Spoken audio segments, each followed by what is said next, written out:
Hello everybody and welcome to the Homestead's Facebook page and YouTube channel. Today I wanted to discuss with you harvesting mint. In this case it's peppermint, which you can see here, that's growing in the creek between rocks. So peppermint's a pretty invasive species. It spreads through the rhizomes or the roots, and it also creates seeds that can be ingested by animals and spread all the different ways that seeds are spread. Mint itself proper is found in every continent on the planet.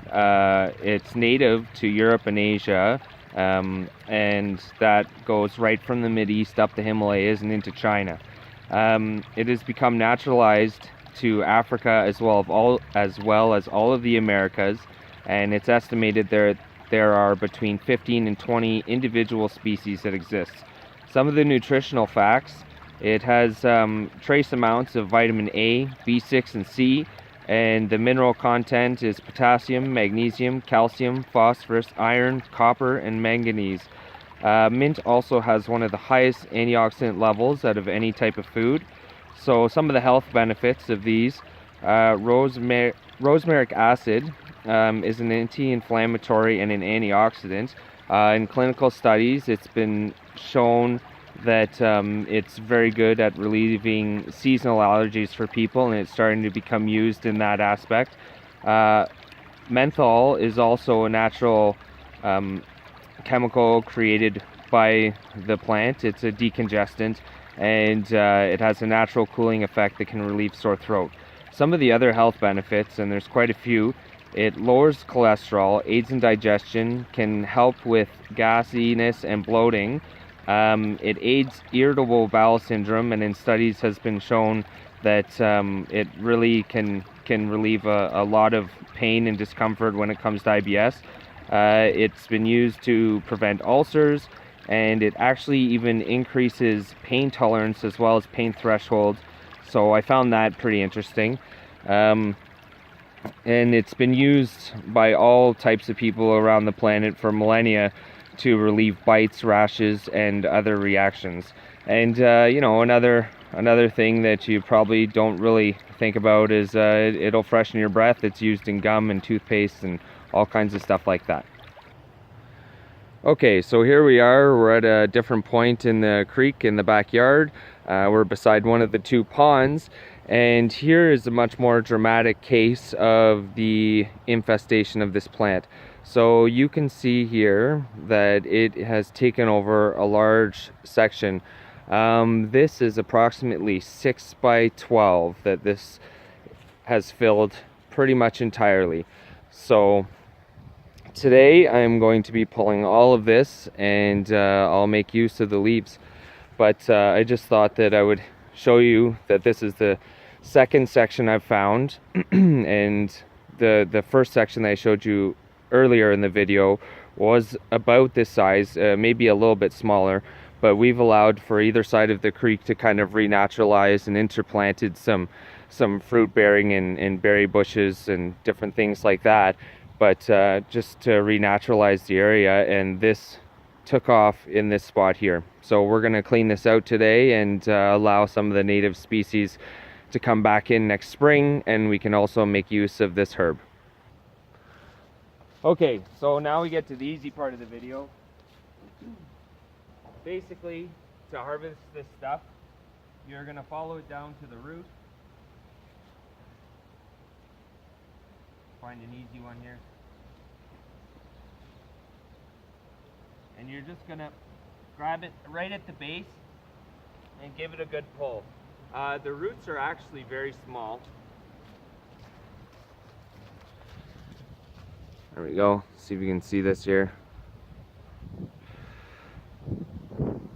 Okay, so there you go. That's the root ball. I mean, very small. It's amazing that these small portions of root can infest entire areas like that. But that's generally it. I mean, you go down to the base, grab a hold of it well, and pull it out, and get rid of as much of it as you can, all of it that you can see.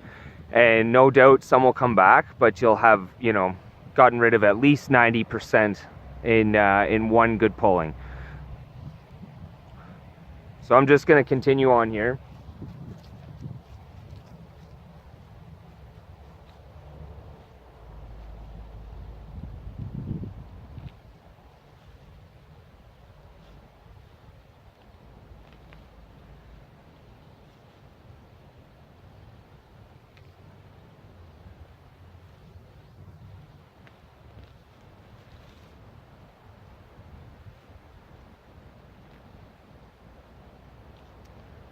Okay, that's enough for now. You don't need to watch me do this all day, but this area I could probably clean out in about 20 minutes. And we're going to harvest all this stuff. We're going to make use of all of it. I've been using it in tea.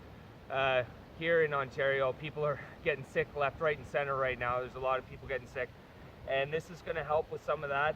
The antioxidants are going to help with that, and the anti-inflammatory properties. You can hear right now I'm a little stuffed up and my throat's still a little off, so that's going to help me tonight when I sit down to watch the hockey game. But just one recommendation: they say that you want to harvest it before it flowers, and there's definitely flowers on here, but I've harvested this in the past and I haven't noticed any significant taste difference, and there's no evidence out there that says by allowing it to flower that it's going to lose any of the properties that are beneficial to you.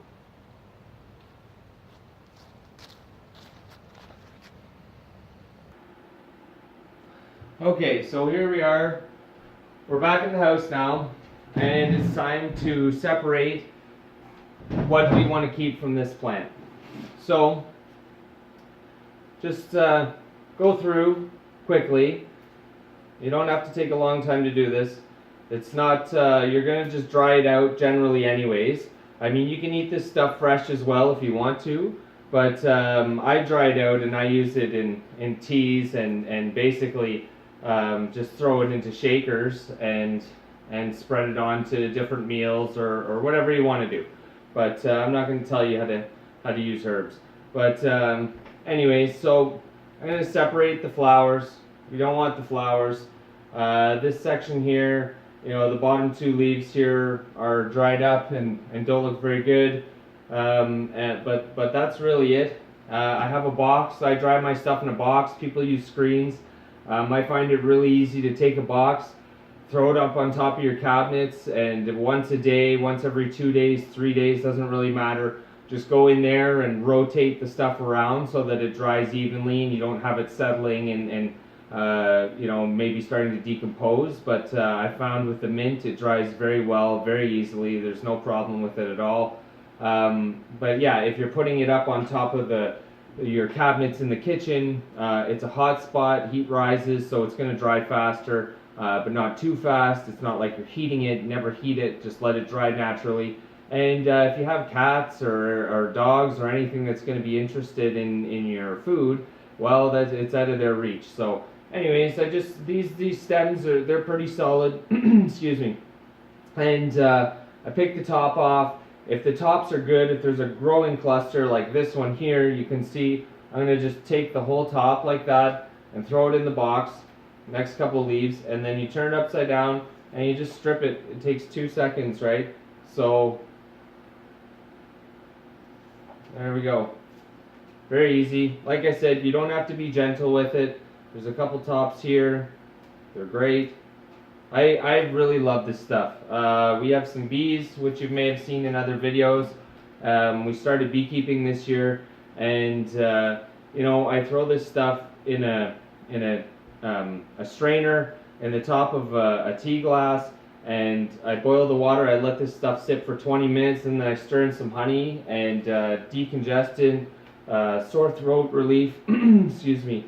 And you know, I mean, I find I'm making 2 of these a night now for the last couple nights, and that's why I've decided to go out there and gather some more. I thought I had lots for cooking and for consumption over the winter, but you know, I guess I could use more with the kids starting to get into the honey and the tea and stuff now too.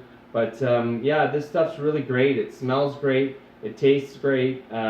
It's easy to take care of, and chances are, if you have you know, any property in the Americas or Asia or, you know, Africa, like this stuff exists everywhere in the world. It is really taken over. Like Bangladesh, I know has a huge amount of this stuff that's taken over areas, and you know, on each continent it looks slightly different.